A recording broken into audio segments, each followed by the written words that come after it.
Welcome to Promote, Profit, Publish. I'm your host, Juliet Clark, and I'm really excited. I have a different sort of guest today, one that we haven't had in all of our 70-something episodes. We've never invited on an audiobook specialist, so that's pretty exciting. Ryan Garey's here today, and he has narrated dozens of full-length books, commercials, and training programs, and helped edit and coach others on producing their own too, which makes him truly uniquely well-rounded and in a great place to help anybody at any stage of the game looking to expand their reach and their message. Literally getting yourself heard. So Ryan, welcome. We're going to actually talk about a couple different things today besides audiobooks too, right? Well, yeah, it all comes back to audio in some way, shape, or form, right? How is our message impacting lives at the end of the day? Yeah. So as soon as I connected with you, I knew that you had something really special to share. Just not only the voice, because I don't think that people understand with the audiobooks when they record their own, it's not just do they have a great voice. But I actually tried to do my own once, and I found that I have no breath. So tell us a little bit about why these voiceover specialists are truly like, what do they go through to get where they're at? And why aren't the rest of us able to do that just off the cuff? Yeah, well, there is a difference between talking to a normal person, having a conversational dialect. If I were to talk to you the way I narrate an audiobook, it would be a little ridiculous. Just like if you were to talk to a normal person the way you talk from stage, right? So imagine when you're doing a stage presentation, the way you talk from stage is inherently different. In the same way that, imagine another even more examples, imagine someone were to come to you in a commercial narrator's voice and talk to you in that tone every day, right? Juliet, it's great to meet you. It's great to be here. Whoa, whoa, whoa, right? Like if you had that kind of excitement, that kind of inflection, if you were talking so dynamically, whoa, all day long, people can understand you. So when we change the medium of our message, the inflection patterns and the ability to carry your voice in certain ways completely changes. The medium changes the resonance and the power and the tonality and how your message is literally heard. That sounds right. So how did you get into audiobooks? Well, I kind of stumbled into it in a way. I was in my early career, I was a college counselor with a fledgling university at the time called University of Phoenix Online, which was starting this kind of new thing called online education. And I was there when there was just a couple hundred of us in two buildings at the end of a cul-de-sac here in 2000, 2001. By the time I left that company, we had 13,000 employees, 20 buildings, and we're the largest educational conglomerate in the history of mankind. But during that time, I crafted a way of selling people on gaining experiential education. I earned a letter of recommendation, as a matter of fact, from the CEO of all of Apollo Group for my contribution to this, because my point was quit selling the concept of an online degree. What we're selling is the ability to become adult experiential learners. And so what that means is employers don't care what you know, they care what you can do. And so I was coaching and consulting my clients, those I was counseling on college, on finding ways that you can do to leverage, instead of trying to figure out what it is that you want to do in your life, which can be really difficult, especially when you're talking about spending $50, $60, $75, $100,000 on it.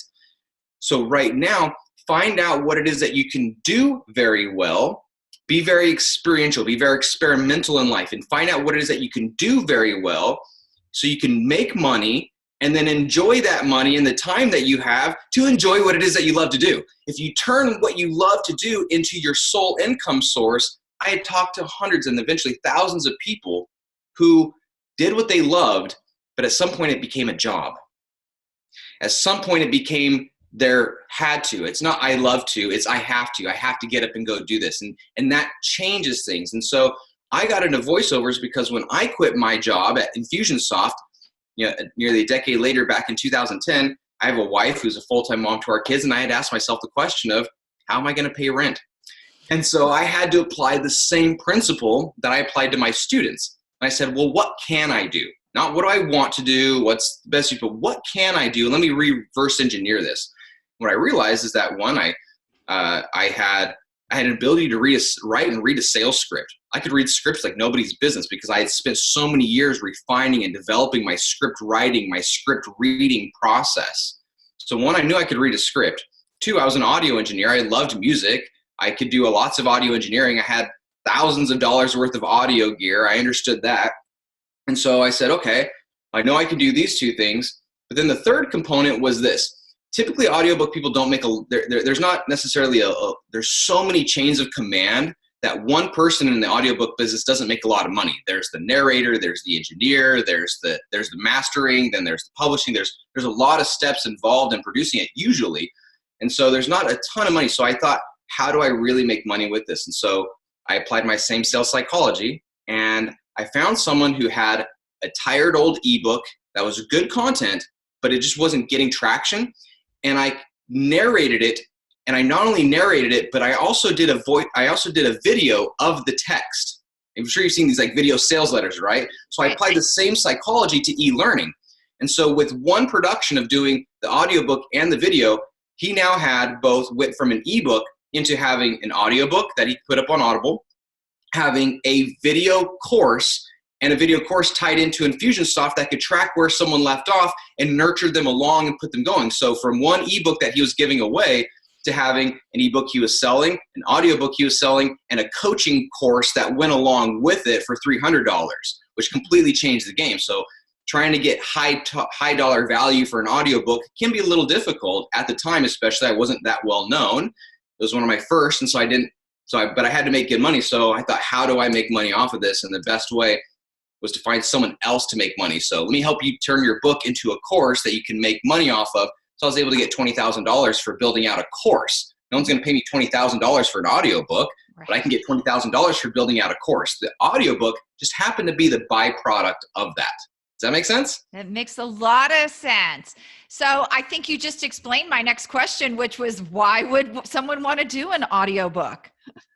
Well, yeah, the reason why you want to do an audiobook today is a little bit different than it was. That was 10 years ago. Mm-hmm. The reason why you'd want to do one today is there's a couple of reasons. One is the obvious solution, which is people are just so short on time. Yeah. Audiobook sales continue to climb. So that's another reason. So the reason, so we can point to some data. So it's not just me saying, boy, are we short on time, and us all agreeing. The truth is, audiobook sales are climbing, and they are by exponential orders year after year, while ebook sales are falling. Ebook sales overall are falling, but audiobook sales are climbing. And so the value in having an audiobook is not only for the potential to get into markets, into things that you can't. So one, you can sell more. Two, with that audio, you can take even just snippets of that audio and, again, put that onto iTunes, put that onto SoundCloud, put that into these different channels and mediums that normally you're not getting onto. You can't get onto these channels or onto these mediums unless you have audio. Well, with that same audio, you can put a little pretty picture behind the background and put that same little snippet up on YouTube. So take your book, which is right now only has one way of getting out to people, and with audio and just even a simple image, you now have a multimedia presentation, a multimedia content that you can now disseminate into all the networks, into all the corners and reaches of the internet, so you can get found. That's one big reason of doing an audiobook, is it's the audio allows you to get found in more ways. And then second, once you get found, they will be more likely to actually listen. They can do it while they're doing their dishes. They can do it while they're jogging. They can do it while they're doing their exercise. They can do it while they're doing other things. So the first reason, get more reach, get your exposure out there. Second reason, get them to hear your message. So then three, your book and the message you have can actually do what it was intended to do and have the impact on that person's life. And that is the object of any book. Sadly, a study was done years ago. I'm sure it's worse now, but back then, less than 18% of people got past the third chapter of a book.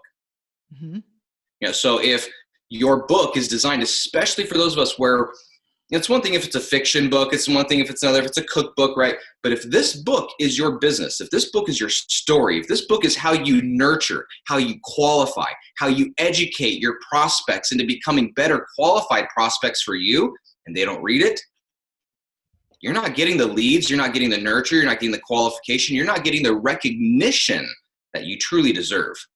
Mm-hmm. And that's a really great point, because I don't think people realize how much people listen to audiobooks. I know myself, I have a subscription in the car, on a trip. I work out almost every morning. So, when I'm at the gym, and that I think is most business people, that's the way they consume their education now. I was just on a call with someone before, and we talked about, I recommended some books. So get the audiobook, and then if you really like it and use it as a guide, get the hard copy or the soft copy of it. So, and I think a lot of people do that. If they really like something, they go back and buy the other version as a reference on it.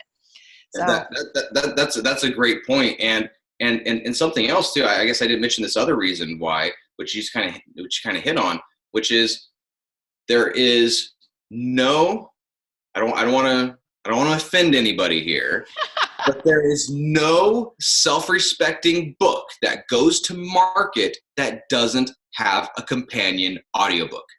There's no well-respected book that doesn't have one. So the fourth reason why you should have an audiobook is because you need to have an audiobook. It's just expected. It's part of the culture of the publishing industry that you have one. And that can be a powerful tool to getting all these other things done. But one of the big ones is just because it's part of the status quo. So when you break that status quo, when you break that operation, it almost invites, well, why don't you have one? It almost invites the negative side of curiosity as opposed to the positive side of curiosity. It does. And here's the other thing that I really love about a lot of the big players out there who are doing the audiobooks is that their lead capture is bringing those people into, a workbook or, downloadable sheets where you can do your own exercises. So boom, that off funnel, and I'm going to call it off funnel, you guys, because if you have a funnel where you have direct contact with your clients, like you do through a marketing campaign, the analytics. When you're out on a podcast is a great example, and also Amazon, you know how many people bought your book, but you don't know who bought your book. So, this is a way to really start finding out who is that audience that's buying it and how can I serve them by connecting with them. Yeah, and that's actually a really interesting, important, specific tactic to be aware of. So, when it comes to audiobook and Audible, for example, Audible is obviously the titan, the 300-pound gorilla in the room. Audible is where most people are at. And Audible gives you the chance and the choice to have it exclusively on their site, and they will give you more commission. Do not fall for it. They own your book. You cannot take your book and you can't give it away as a bonus for the people who buy your $1,000 coaching program. You can't take that book and give it away as a free lead generation when you're in front of an audience of 1,000 people. You can't do that. Do not choose the exclusivity agreement with Audible. If you go your own route, I'm not helping you in any way, that's fine. But just make sure that you do not choose that agreement. They word it very carefully. They word it so that way you want to go the exclusive route and don't quite fully comprehend. There's some people who've really kind of shot themselves in the foot by it's one little checkbox that you click when you upload and you're done. And to bring that up, that's the same thing with Amazon. When you go into loading your own Kindle and you participate in like the 5 free days, you're stuck with them for 3 months. You cannot publish anyplace else. And if you think, oh, I'm going to do it and get away with it, I have news for you. They have feeders. They will find where your book is at on the other sites, because they also have, I think they have a lower price guarantee that they'll sell it lower than any place else. So I actually, way back in 2000, I think it was 2011, one of my books, I tried to game it, and I'd already used my 5 days, but I learned a little lesson there. So don't get caught.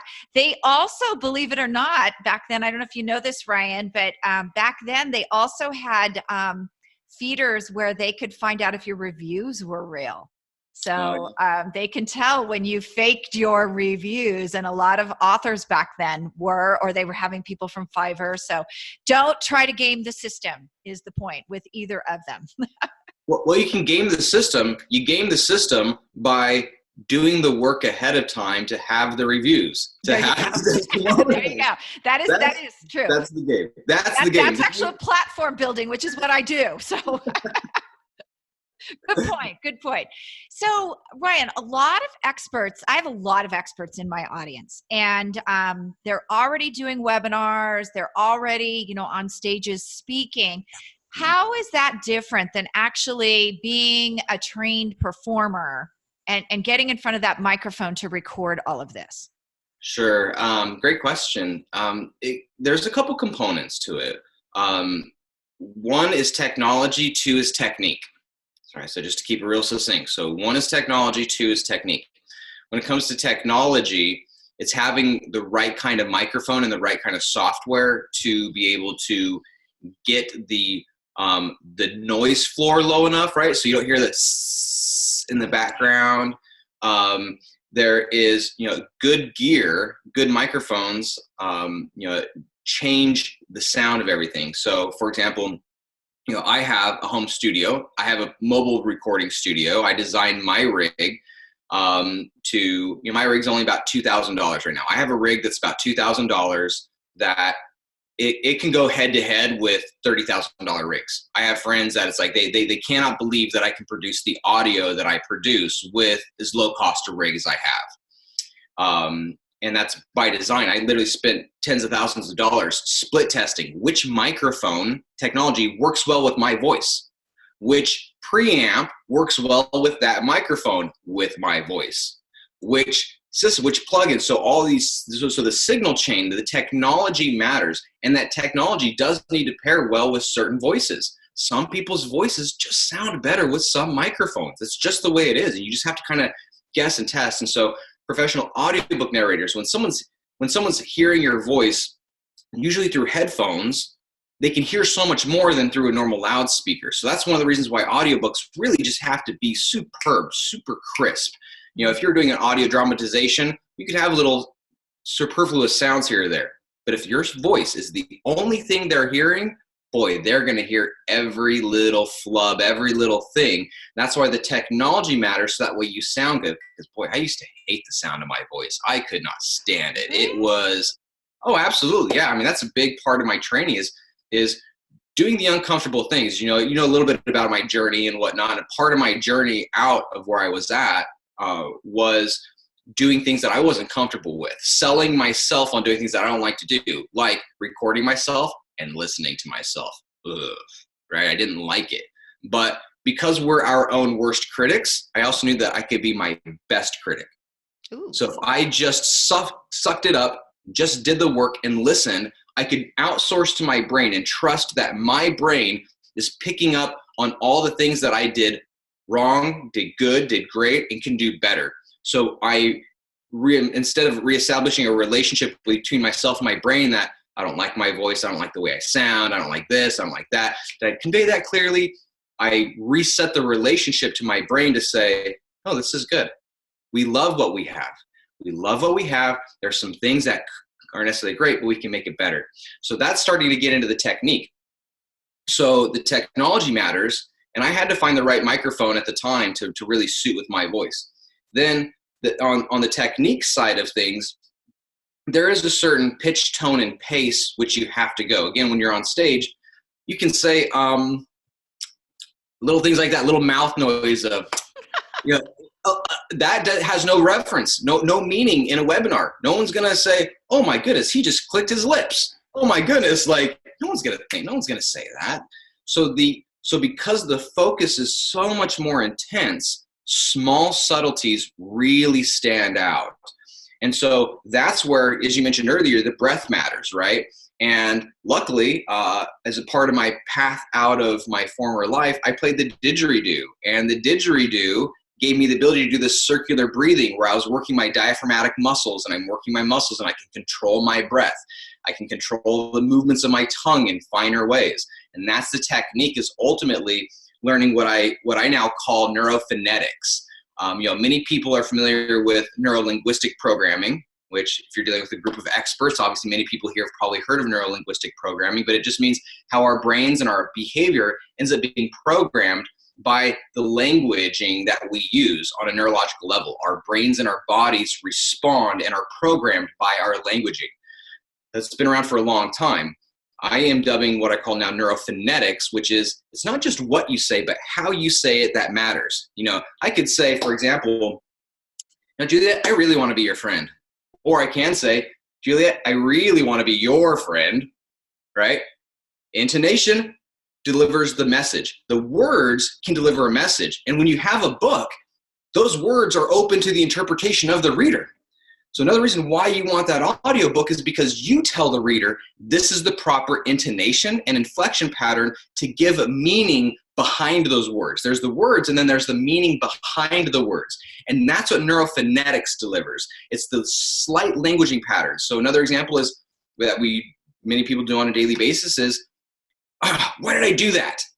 Versus, why did I do that? Versus, why did I do that? That hard sibilance on the T gives a definiteness to my brain that says, I'm not going anywhere until I got an answer. If I say, why did I do that? Does that, even the way I say that, does that say that I'm open to an answer? I'm looking for an answer? I'm looking for this? No. The other one says, why did I do that? It says I'm open to an answer, but when I say, why did I do that? And I put extra emphasis on that T, it's definitive, it's concrete. I'm not going anywhere. Brain, you give me an answer on why I did that, because that really matters to me. I did something that I didn't want to do and something that caused a lot of pain. And I'm not going anywhere until I actually have an answer on why I did that, because I'm not going to do that again. And I'm going to study myself. I'm going to be a student of myself. So that's when I say on the technique side of things, that's really, it's a life journey. It's not just reading an audiobook. It's understanding how we speak affects ourselves, how it affects the people around us. And studying that is actually really how I got into audiobooks, is understanding those languaging patterns inside myself, not just the words I was using, but how I was using the words. Sometimes we have the right words, we're just saying it the wrong way. And using that to help myself pull my personal life out of the gutter and develop myself as a professional, and over time just led to this path to where now I can do audiobooks in a very unique way. I have one of the consistent compliments I get is I get people saying, I normally have a hard time listening to audiobooks. So I have to look past the narrator's voice, but I like listening to your voice. Your voice relaxes me. Your voice puts me at ease. It's one of the constant compliments that I get is that they just like listening to my voice as I speak. And that's by design. I have very specific neurophonetic patterns that are designed to set the nervous system at ease and let the reader know you're safe, it's okay. Because when someone's stressed out, we not only get tunnel vision when we're stressed out, we get tunnel hearing. We literally can't hear words, and we can't hear the deeper meanings if we're stressed out. So as an audiobook narrator, why me? Why choose a certain narrator over another? Or what do you need to do to change your voice in order for you to have an audiobook versus a webinar versus a stage presentation versus this? Is your audiobook has to have an element of peace to it, so that way they can have sustained listening. They will keep listening. They won't just listen for 5 or 10 minutes, go, okay, cool concept, and move on. They will stay listening. They will keep listening. They'll listen again because it makes them feel good. Such a great point. And from an entertainment point of view, you were saying how people can't get through much of an audiobook. There's a great example. There's an author I love. She's a fiction author, and she decided to read one of the characters in her book, and she had a lisp, and it completely ruined the entire book for me. I just didn't I was like, whoa. And it was a British accent with a lisp to boot. So you really have to be careful. So I know I just sent you over a tape, one of my people that recorded their own book, and you've got to take a look at it and evaluate it. That particular person is someone who, you have to have him read his own book, because there's a personality, there's a big presence behind him. Yeah. What about those people who don't want to read their own book? How do they connect, and what should they do, and how do they solve that problem? Well, the people who don't want to read their own book, well, I'd like to address the people who do want to read their own book in situations where that's actually appropriate. Okay. And also say that just because you do your own book doesn't mean that you can't have someone else do your book too. Mm-hmm. You can provide options. You can say, here's the edition narrated by the author themselves. And some people, that's going to be very endearing. They're going to want that. Then you can have another version narrated, for example, in this case, the author is a male. So you might want to have a female read it, just because have a professional female narrator, just to provide that the difference in hearing patterns. Because for whatever reason, again, some people, and I found this just because I'm a businessman as well as a marketer, some people respond better to male voices than female voices, just inherently, right? Just inherently, our brains hear things different from different voices. So just because you do your own book doesn't mean you can't have someone else do it too. You can provide two different additions to it, to speak to it in different ways. The second thing is you can have someone else do your book for you first, and you can even have someone do it for you in a non-professional way. If you have someone who who can narrate your book and they don't need to do it in a professional way, but you want someone to help with the inflection patterns, I've done that for people before too, where I literally just read their book and sections of their book into a voicemail, into my cell phone, so that way they could hear the inflection patterns, like, oh, that's how I would say that one. Okay, got it. So then that can help kind of coach them. That's kind of what I do when I'm coaching someone through doing their own. It's a combination of, all right, what tools do you have? What microphone do you have? Let's dial that in. And then the other side of it is the technique. And so I can help coach on that as well. But for someone who just wants it done, they want white glove treatment and they want to have that done.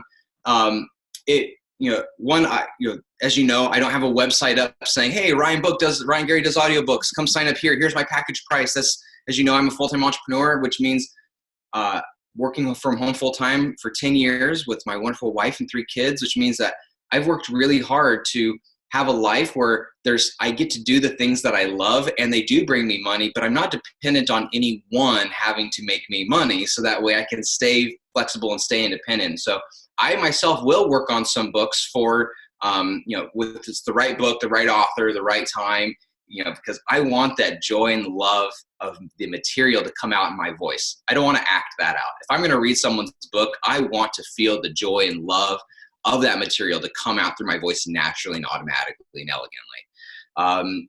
The other thing they can then do is, I'd be glad to kind of point them. I do have friends and I have other people who narrate, so I can point them to some good directions of people someone who might be better for them. And I might even be able to tell them, if you don't want to do your own book, you want someone else to do it, I'm going to challenge you to still do your own book. Just like I said, if you're doing your own book, you might want to have someone else do it too. If you're hard set on saying, I want someone else to do my own book, I want someone to do my book for me, I want white glove treatment, I want that done, that's fine. If you have more money than time, we can find someone to get it done for you like that. Professionally, cleanly edited, all the neurophonetic programming built in, baked in, we can take care of that for you. But I'm also going to challenge you to, if you have some time and you care about the quality of your voice and your ability to present, not only in audiobooks, but on stage, on webinars, live, all of that, then connect with me as well, because we can look at a way of doing some light coaching and some light work and get you involved in the creative process. And so eventually maybe you will have an edition where, hey, this is me, versus, hey, here's the professional one that's up on Audible. You can even run a special saying, hey, buy the book on Audible and you'll get the one that I narrated for free as well. Yeah. So you can have those specials. Okay, very cool. This has been really illuminating. Thank you. Where can people find you if they want to reach out and talk to you more about possibly narrating their own book or getting those referrals to other people? Sure. You can find out a little bit more about me at ryangarey.com, RYANGAREY.